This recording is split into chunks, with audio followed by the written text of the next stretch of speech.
Welcome to CSK Darbar. இன்றைக்கி CSK வந்து பஞ்சாப் கிங்ஸோட 2வது மேட்ச் விளையாண்டதுங்க. ஆக்சுவலாக ஃபஸ்ட்டு நல்லா தான் வந்து விளையாண்டாங்க. ஆக்சுவலாக லாஸ்ட் மேட்ச் கம்பேர் பண்ணும்போது இந்த தடவை ரொம்ப ரொம்ப நல்லா விளையாண்டாங்கன்னு தான் சொல்லலாம். டஃப் ஃபைட் கொடுத்தாங்கன்னு சொல்லலாம். பட் ஆனால் எகெயின் 2வது மேட்சும் நம்ம வந்து தோத்துட்டோம். நம்ம வந்து லூஸ் பண்ணிட்டோம் இந்த மேட்சும். ஸோ நம்ம ஐ திங்க் ஸ்கோர் கார்டில் வந்து நம்ம தான் லாஸ்ட்டாக இருக்கோம்னு நினைக்கிறேன். ரன் ரேட் ஏன்னா லாஸ்ட் மேட்ச் வந்து ரொம்ப ரொம்ப மோசமாக தோற்றதுனால பயங்கரமான லாஸ்ட் ப்ளேஸில் தான் இருக்கும். ஸோ இன்றைக்கிக்கு வந்து மேட்ச்சில் வந்து எகெயின் பஞ்சாப் கிங்ஸ் தான் வந்து இது பண்ணாங்க. அவங்க தான் டாஸ் வின் பண்ணாங்க. ஸோ நம்ம இதில் வந்துட்டு ருத்துராஜ் ஆகட்டும், அதே மாதிரி ஆயுஷ்லாம் 73 ரன்ஸ் எடுத்திருக்காரு. சிவம் டுபே, அப்புறம் கான் எல்லாருமே ரொம்ப நல்லா விளையாண்டு ஆல்மோஸ்ட் 209 ஸ்கோர் பண்ணாங்க. பட் ஆனால் அது பத்தலை. ஆக்சுவலாக வந்து பஞ்சாப் கிங்ஸ் வந்து எக்ஸலண்ட். அவங்க வந்து அவங்களோட இதுலேயும் பிளேயர்ஸ் பிரியான்ஷு, ப்ராப் சிம்ரன் சிங் அவர், அப்புறம் இவங்க ஸ்ரேயஸ் தான் செம்ம அடி.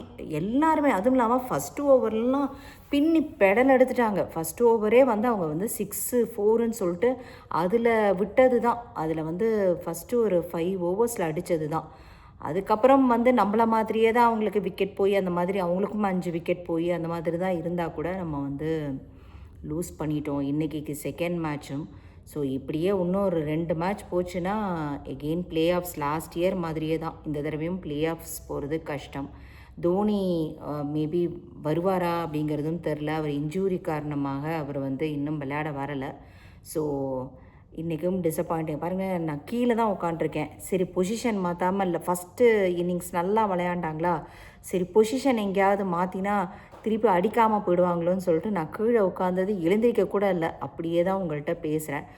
கொஞ்சம் அப்செட்டாக தான் இருக்குது சிஎஸ்கே இன்றைக்கும் லூஸ் பண்ணினது. ஸோ நான் சிஎஸ்கே மேட்ச் மட்டும்தான் ரிவ்யூ பண்ணிகிட்ருக்கேன். ஏன்னா வந்து நம்ம வேறு நம்மளோட ஃபுல்லாகவே சிஎஸ்கேக்குன்னே நம்ம வந்து ஃபுல்லாக சப்போர்ட் இருக்கா. ஸோ வேறு எந்த மேட்சையும் ரிவ்யூ பண்ண தோணலை.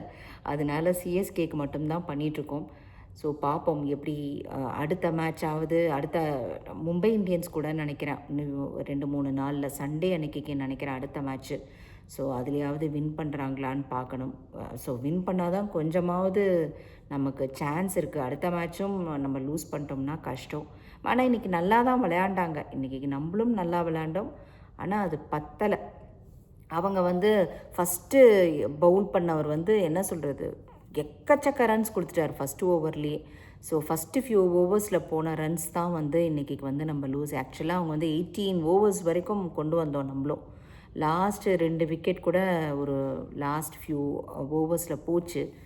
பட் ஆனாலுமே நம்மளால் ஜெயிக்க முடியல. ஸோ நீங்கள் என்ன ஃபீல் பண்ணுறீங்க? சிஎஸ்கே ஃபேனாக நம்ம எப்படி இருந்தோம் ஒரு காலத்தில் அப்படிங்கிற மாதிரி தான் இருக்குது. இப்போவும் எனக்கு அதே தான் தோணிகிட்டே இருக்குது. ஒரு காலத்துலலாம் நம்மளை பார்த்தாலே சிஎஸ்கேனாலே அப்படியே டெரராக இருக்கும். இப்போ என்னடான்னா வந்தவங்கெல்லாம் அடிச்சுட்டு போகிறாங்க. நம்ம எல்லாத்தையும் வாங்கிட்டு எல்லோரும் இன்றைக்கி அதுவும் இல்லாமல் சேப்பாக் ஸ்டேடியமில் தான், சென்னையில் தான் இன்றைக்கி மேட்ச் நடந்துகிட்டு இருந்திருக்கு. ஸோ செம்ம க்ரௌடு. எல்லாருமே அப்செட்டாக தான் இன்றைக்கி வீட்டுக்கு போயிருப்பாங்கன்னு நினைக்கிறேன். ஸோ நீங்கள் என்ன ஃபீல் பண்ணுறீங்கங்கிறத கமெண்ட்டில் பதிவு பண்ணுங்கள். என்ன மாதிரியே நீங்களும் டிசப்பாயிண்டடாக தான் இருப்பீங்கன்னு நினைக்கிறேன். இருந்தாலும் கமெண்ட்டில் பதிவு பண்ணுங்கள். தேங்க்ஸ் ஃபார் வாட்சிங்.